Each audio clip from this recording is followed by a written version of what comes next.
and all ready. Fernanda. Thank you, Victor, for this introduction. Hello, everyone. Good morning. I'm Fernanda, and I'm so excited to be here with you for my lecture titled Reflections about Video Games in Public Health. I'm a Brazilian. Sorry, you have to click here. And then I think now it's okay. I'm from Brazil, and I am a PhD student in public health from Oswaldo Cruz Foundation. It's a available public health research center associated to the Brazilian government. And I've been here in Mataró from June to December, thanks a scholarship from the Brazilian government to develop a part of my thesis. I'm a nurse, and all my academic and professional experience has been public health. So because this, I'm here because I needed to learn game studies and learn more about digital games. And for this reason, I choose Fundação TecnoCampus because it's an important research center in Europe about the video games with many researchers with expertise in this topic, like my professor, Victor Navarro. And this experience has been so important for my knowledge and for me reflect about the successes and the challenges during the development this digital game that I will be explaining today. This game is a kind of game called serious gaming. And serious gaming, that you know, is a game is made for more than just fun, more than just entertainment. The serious games are created to inform, to educate, and encourage a social change, and focus on important issues like politics, education, and society. They are designed to deliver a specific message or idea in an interactive and playful way, and it's possible to learn about public health using this game. In this context, my supervisor, Professor Islandia Souza, a researcher at Fiocruz, created the SuperSUS digital game in 2019. And the main idea is to show to the population how the Brazilian public health system works and what are the policies and activities included in the system. This game is for a smartphone, but it's also possible to play on the website. There are 4 versions about the SuperSUS. The first version is called the SuperSUS system. Was launched in 2019, and the first version presents many activities of the Sistema Único de Saúde and reinforces the discussion about the right to health active in 1988. This is the video about the SuperSUS.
The idea of this first version was to show the population a lot of activities that is responsible for the Brazilian public health.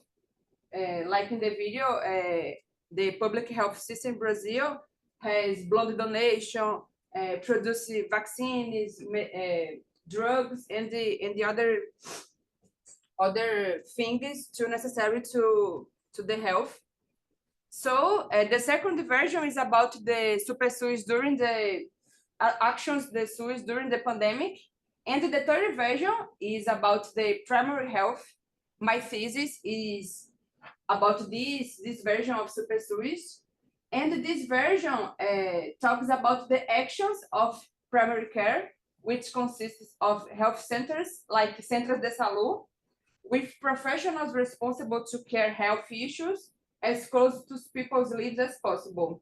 And these projects were done through public funding research calls. And then let's watch the video about Super SUS primary health.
In this version, our idea is to tell all the narrative to construct all the primary health care in Brazil.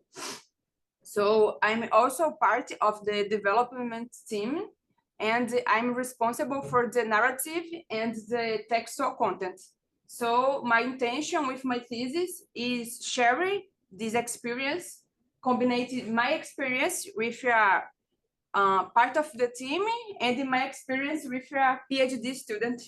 It's a big challenge to match this perspective. So in my thesis, my main objective is to analyze the digital game Super SUS as a communication and health strategy within schools, focused on primary care using this model called the Model for Relational Analysis of Games, Contexts, Participation, and Apparatus. This model was created by my co-supervisor, Professor Marcelo de Vasconcelos, a researcher at Fiocruz, in his thesis. And originally, Marcelo developed this model to analyze the potential of massively multiplayer online role-play games like World of Warcraft for public health communication policies in Brazil. And after, it has since been expanded to include other types of games, focusing on the participatory and the social dimension of digital games. This article was launched at 2017. It's possible to read and learn more about this model. Is full access on internet, and it's written in English. So according to the abstract, the model described the socially scripted relations among player, game, and other players based on participation. This is the model's graphic representation. There are three parts of this model. The first part is about players' context. The second part is a big colorful cycle. It's about the game's apparatus. And between these parts, you can see the third part. It's about the domains of participation and the other players' influence. The first part of this model talks about the player's context, is inspired in another model called the Model of Communication as a Symbolic Market, created by the professor Inesita Araújo, a researcher at Fiocruz too. And Inesita inspired in Latin American communication studies. And she used Bourdieu's concept of symbolic power, that the symbolic power is the ability to describe, to define norms and values that are considered legitimate in the society. So Inesita and her model emphasize the importance of the context to describe and to analyze the communication. And Marcelo adapted these concepts for this model, for the game studies universe. And he described four elements for the context. The first is existential context, and it refers to the player's individuality and personal background. The second context is situational context, also called the place of interlocution. This concept is very useful in Inesita's model, and it concerns the individual's position in society in a given moment. The third element is technological context, refers to all the technological aspects that surround and influence the participation of the player in the game. And the intertextual context includes reference to the other texts previously collected by each individual. The other part, for me, is the big part and the more challenging part. This model is about the game's apparatus. This part is inspired in the other model too, created by Joost Hassens from the Netherlands. It's an important research in game studies. And Hassens created the game dispositive model that looks how the digital gaming, especially serious gaming, come from their technology base and influence how players react differently to the virtual worlds presented. So this model has four main categories. The yellow is about the texts. The purple describes system. The green, environment, and blue, the infrastructure. And each main category is divided into second-level categories, which are further divided into third-level categories. So for me, as a nurse, this model is a challenge, and it's very interesting because I can see all the parts parts of the game, and I can choose each part is more useful for my thesis. So each element you can customize it. So if you can analyze more text and environment, you can choose all this part, this model, and use it in your research. About the text, the main category, text describes the game content like text, images, music, video, and animation. And this big category is divided in 3 subcategories: setting, representation, and avatar. The setting describes the world where the game happens, and it talks about the history, geography, and narrative. The historical background of the player's action, geography, maps, regions, or levels of the game. In the SuperSUS primary healthcare, we tried to represent the different of regions of Brazil. So in the first part, the avatar represented for the community health agents started to walk in a neighbor after he walks in the forest. So the idea is to describe all the geography in Brazil in this game. And the narrative, the main story that the player will experience. And in this case, our game, the narrative is all the creation of the primary healthcare in Brazil that started in 1991 until now. The representation is responsible for the sense of immersion that players feel when they're in the game, about the textual, visual, and sound aspects, and space and movement in the virtual world. And the avatar, that in this game, our game, is represented by the community health agent. According to Marcelo's model, avatar is everything related to the player within the game in reality, about the role, describing the position of the player character in the game world, attributes, the character's distinctive characteristics, and the script is about the path the players follows in the game. The second big category is about the systems. This category describes the functional structure of the game in its playful, procedural, and computational aspects. And this big category is subdivided in 4 subcategories. Procedurals is about roles and mechanics. The player, about the position, the point of view of the player in the game. The combats and capacities, and the itinerary. The other subcategories is interface, about the system message during the game, and the player controls, how the player controls the game if you use keyboard, mouse, or other things. And the multiplayer, the forms of interaction with other players within the game. If the game has social systems or communication modes.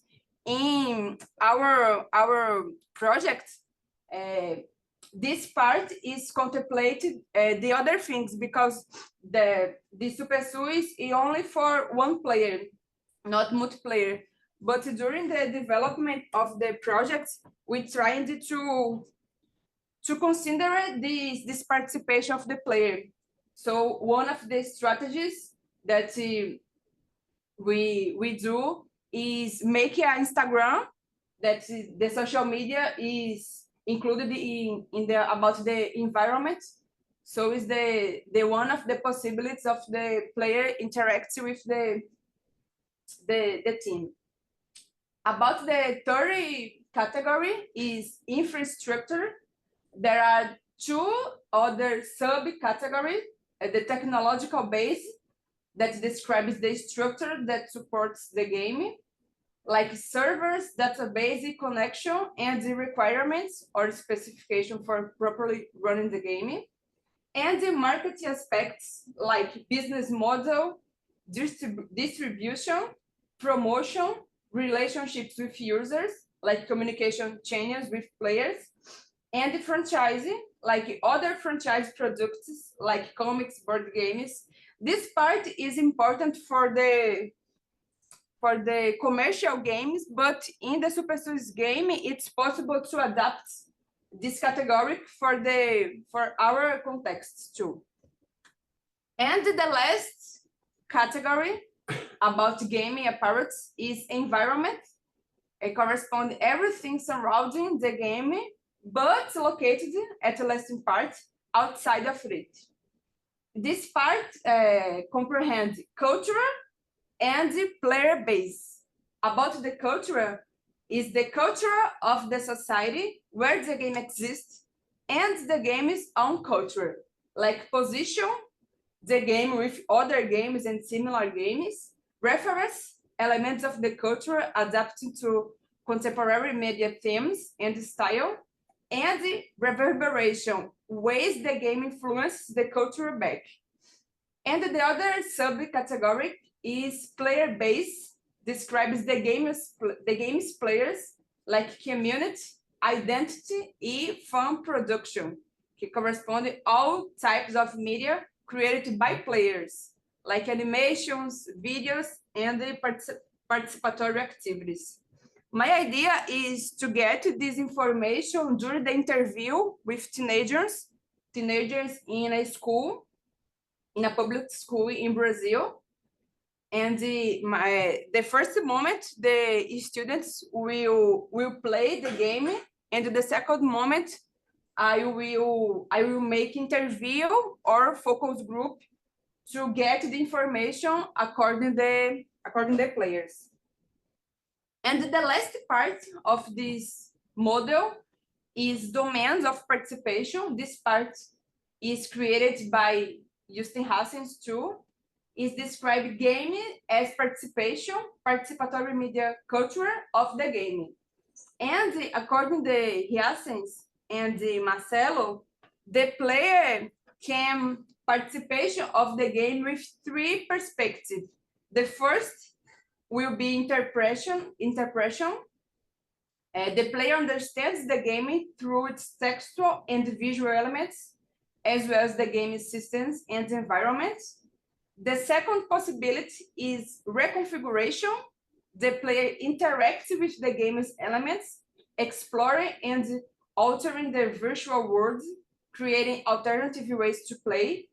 And the third possibility is rarely, but it's very possible, is the construction, with the players actively contribute by adding new elements to the game, such as altering the code, creating new gameplay rules, mission challenges, and the content inspired by the game. And the last part is the influence of other players, represented by the gray lines that crosses the participation lines. So it's all for today. If you can access our digital gaming, you can use this QR code and to find the link tree in our Instagram and to get downloaded. And game over. Thank you very much, Fernanda. Thank you, Vito.